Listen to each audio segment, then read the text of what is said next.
So, in the last video, the first request was from Hira Amir asking me to draw a fusion of Wonder Woman and Captain Marvel.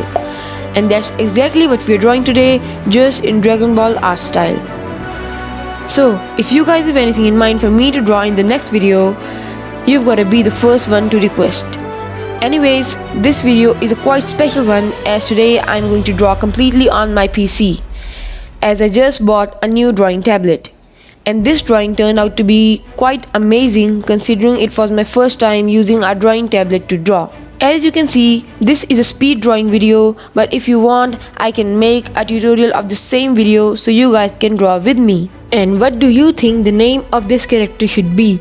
Write it down in the comment section below. Anyways, I hope you guys enjoy this video as much as I did drawing this. So I'll see you guys in the next video. Until then, peace!